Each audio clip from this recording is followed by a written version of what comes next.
तो अभी हाल ही में हमारे प्रधानमंत्री जी श्री नरेंद्र मोदी जी के द्वारा एक जो सेतु है, एक ब्रिज है, उसका इनॉग्रेशन किया गया था, सुदर्शन सेतु। सबको पता है इसके बारे में, न्यूज़ भी है। लेकिन अब मैं इसको क्यों आपको बता रहा हूँ या आपके लिए एग्ज़ाम पर्सपेक्टिव से क्या चीज़ इसमें इंपॉर्टेंट है वो हम डिस्कस करेंगे। सबसे इंपॉर्टेंट बात है सर यहाँ की कुछ मैपिंग। मैपिंग का मतलब यहाँ पर है कुछ आइलैंड्स के नाम जो हमें याद रखने हैं, लोकेशन याद रखनी है, कुछ रिवर्स के बारे में समझना है, कुछ नेशनल हाईवे के बारे में समझना है और कुछ पुरानी ऐसी स्कीम्स के बारे में समझना है। 5 से 6 मिनट में आपको काफ़ी चीज़ें मैं सिखाऊंगा। सो मेक श्योर आप ये कर लें कि कुछ जो काम की चीज़ें वो लिख लें। देखो बेसिक चीज़ें तो आपने अब तक सुन ली होगी कि ये जो है सबसे लंबा ब्रिज है भारत का, जो कि एक केबल स्टेड ब्रिज है, केबल से जो बना हुआ ये कनेक्टिंग जो हमें दिखाई दे रहे हैं। जी हाँ, लगभग लगभग 2.32 किलोमीटर्स हैं। काफ़ी ज़्यादा लागत लगी है इसकी। और ये जो द्वारका रीजन है वो काफ़ी फेमस हो गया है। लेकिन द्वारका, ओखा और बेट द्वारका, ये तीनों में डिफरेंस क्या है, इसको अपन मैप से पहले समझते हैं। आगे बढ़ने से पहले मैं आपको बता दूं कि अनअकैडमी पर एक आइकॉनिक बैच शुरू हो रहा है 29 फरवरी से, जहाँ पर यदि आप इसके पहले सब्सक्रिप्शन लेते हैं तो हर महीने आपको एक गाइडेंस जो है अपनी प्रिपरेशन को लेकर, उस दिशा में कहाँ जा रहे हैं आप क्या, उसको लेकर भी आपको एक मेरे द्वारा एक सेशन मिलेगा। बाकी आप सब्सक्रिप्शन लेकर पूरा फाउंडेशन बैच ज्वाइन कर सकते हैं इंडिया के टॉप एजुकेटर्स के द्वारा। 50% का डिस्काउंट, 6 महीने एडिशनल बेनिफिट। ये बैचेस जो हैं फरवरी 22 से भी लाइव हो चुके हैं। और साथ में आपको जो है 6 महीने का जो एडिशनल बेनिफिट है वो आपकी पूरी मेंस तक की प्रिपरेशन कवर कर लेगा। सारे सब्जेक्ट के experts, recording session, live session miss हो जाते हैं यदि तो रिकॉर्डिंग अवेलेबल है। सारी चीज़ आपको जो है यहाँ पर मिल जाएगी। कोड मेरा सबको पता है, SGYT10, इसका आप इस्तेमाल करें और आप अपनी तैयारी को बेहतर लेवल पे शुरू कर सकते हैं समय से पहले। इसलिए ये है फाउंडेशन बैच। यदि आप कॉलेज में हैं तो डेफिनेटली आपको सोच लेना चाहिए। द्वारका को पहले समझ लेते हैं कि द्वारका और उसके साथ साथ ओखा और ये जो बेट द्वारका ये क्यों प्रसिद्ध थे, ये सारी चीज़ें। सबसे पहले तो तुम्हें पता होना चाहिए हम गुजरात के इस हिस्से के बारे में बात कर रहे हैं, ठीक है। अब गुजरात में हमें मालूम है बिल्कुल क्लियरली कि ये वाला जो हिस्सा है, ये वाला जो हिस्सा है वाटर बॉडी का जो लगा हुआ है, ये खंबात का क्षेत्र हो गया, खंबात वाला पार्ट हो गया। ये गल्फ ऑफ कच्छ हो गया, कच्छ की खाड़ी हो गई, ठीक है। यहाँ तक अपने को पता होना चाहिए। अब ये जो पेनिनसुला है, ऊपर वाला तो कच्छ है, ये जो पेनिनसुला, ये काठियावाड़ का पेनिनसुला, इस जगह पे हम लोग बात करेंगे, ठीक है। अब आप लोगों को जो ध्यान देना है वो याद रखना है कि यहाँ पर आपको ये दिखाई दे रहा होगा इस मैप में, नॉर्मली बड़े यहाँ पर जूम करके दिखाऊँ मैं आपको तो आराम से आप लोग देख सकते हो ये द्वारका दिखाई दे रहा है। अब इस द्वारका को मैं ज़रा ठीक से और जूम करूँ तो द्वारका जो है ये अब आपको द्वारका दिखेगा। द्वारका के थोड़ा नज़दीक आपको दिखाई दे रहा है ओखा, ये वो प्लेस है। अब ओखा, ओखा को देख लिया आपने। अब होता क्या है कि ये पूरा क्षेत्र वैसे भी प्रसिद्ध इसलिए है, आपको पता है कि अ, भारत की संस्कृति में भगवान श्री कृष्ण का जब योगदान आता है तो उनसे ये द्वारका का सीधा कनेक्शन है। कि ऐसा माना जाता है कि जब कंस से युद्ध होने के बाद में फिर फाइनली अपने द्वारका ये भगवान श्री कृष्ण आए थे। ये वही जगह है जहाँ पे जो उनके मित्र सुदामा फिर दोबारा आके मिले थे उनसे। तो आपने काफ़ी ये कहानियाँ मतलब जो है इस पूरी स्टोरी में अपने सुना भी होगा। तो ये प्लेस अक्सर बड़े महत्वपूर्ण हो जाते हैं। अब यहाँ पर कहानी का रूप मतलब द्वारका, अक्सर आपने ये शब्द वहाँ पर आपने सुना होगा। तो भगवान श्री कृष्ण से संबंधित अब ये क्षेत्र है तो अपने आप में काफ़ी महत्वपूर्ण, जिसको आप कह सकते हो कि ये योगदान हो जाता है टूरिस्ट को लेकर और हमारी हिंदू सभ्यता को लेकर। तो इसलिए हमें अच्छे से ध्यान भी रखना है कि सारी चीज़ें यहाँ की हम लोग एग्ज़ाम पर्सपेक्टिव से भी कवर कर लें।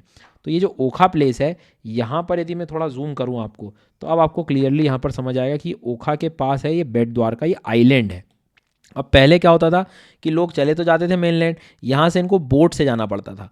अब बोट से जाने में फिर वही दिक्कतें, काफ़ी समस्याएं, तो अब इसको कनेक्ट कर दिया इस ब्रिज से। तो इस ब्रिज को जो बोला है सुदर्शन सेतु।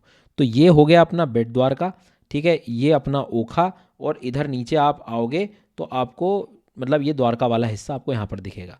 अब जोग्राफिकली आपको याद रखना है कि ये वाला जो क्षेत्र है, ठीक है, जब भी आप देखोगे गुजरात में ये ओखा और ये वाला जो रीजन रहेगा, इसको हम लोग कहते हैं ओखा मंडल पेनिनसुला, ठीक है। कौन सा पेनिनसुला कह रहे हैं हम लोग? ओखा मंडल पेनिनसुला, ये भी याद रखना है। दूसरी इंपॉर्टेंट बात, अब आप टिप समझ गए होंगे कि अक्सर जब भी आप गुजरात को देखोगे तो गुजरात को देखने के बाद ये जो टिप आपको समझ में आ रहा है, ये है ओखा मंडल पेनिनसुला। अच्छे से याद रखना, ठीक है। अब अब चूंकि भगवान श्री कृष्ण से संबंधित बहुत है, तो इस क्षेत्र में जब आप ब्रिज को देखोगे तो यहाँ पर ब्रिज में जो है इन्होंने काफ़ी सिंबॉलिक चीज़ें भी लगाई हुई हैं, ठीक है। और उसके बाद में भगवत गीता के श्लोक वगैरह भी हैं वहाँ पर, सोलर पैनल्स भी लगाएं ताकि हम एक रिन्यूएबल एनर्जी को प्रमोट कर सकें। तो बहुत सारी चीज़ें, अच्छी चीज़ें वहाँ पर आपको ये देखने को मिल रही हैं। इसके बाद में इसको पहले इसका नाम सिग्नेचर ब्रिज था, लेकिन ये सुदर्शन सेतु करके जो है इसका नाम अब हो ही गया है।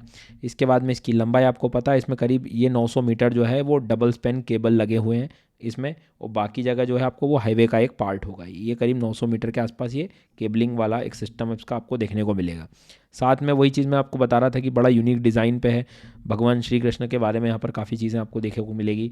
सोलर पैनल्स के बारे में हम बात कर रहे हैं। साथ में ये जो द्वारका से बेट द्वारका लोग जाते थे बोट से, वो रास्ता बिल्कुल अब सुगम हो जाएगा। अब वो भी आपको मैंने जो बोला तुरंत समझ आ गया कि सर आप क्या बात करें, द्वारका से और इधर बेट द्वारका जाने वाली कहानी वो क्लियरली आपको समझ आ गई। एग्ज़ाम पर्सपेक्टिव से अपने को ये पता होना चाहिए कि भैया नॉर्मली आप लोग ऑब्ज़र्व करो तो ये एक हाईवे है जो अपने को याद रखना है। यहाँ पर जो जाता है ये भावनगर से, ये वाला जो हाईवे है ये NH51 है, वो भी अपने को याद रखना है कि यहाँ तक जो पहुँच रहा है। साथ ही साथ जब आप इधर आओगे द्वारका में तो यहाँ एक नदी जो फेमस है उसका नाम भी आप याद रखो, गोमती नदी। ये गंगा की ट्रिब्यूटरी वाली नहीं है, यहाँ पर भी एक नदी है गोमती, तो ये भी अपने को याद रखना है, गोमती रिवर, ठीक है। इसके बाद में दमन दीव अलग जगह है, आप यहाँ पढ़ रहे हो दमन दीव अलग चीज़ है, दमन दीव अलग रहेगा।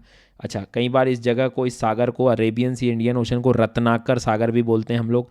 रत्नाकर, रत्नाकर मतलब रत्न मिलते हैं यहाँ, इसलिए रत्नाकर सागर भी इसको बोला जाता है। तो मान के चलना इस क्षेत्र के बारे में बात हो रही है। कल को वो आपसे कहे शंकोधर, शंखोधर आइलैंड भी बोलते हैं इसको हम लोग। ये जो बेट वाला जो द्वारका वाला जो एरिया है बेट द्वारका, इसको हम शंखोधर भी बोला जा रहा है। शंखोधर क्यों कहा जाता है, तो ऐसा शंख से निकला है ये शब्द, मतलब यहाँ पर large source of conch shells वगैरह मिलते हैं हमें।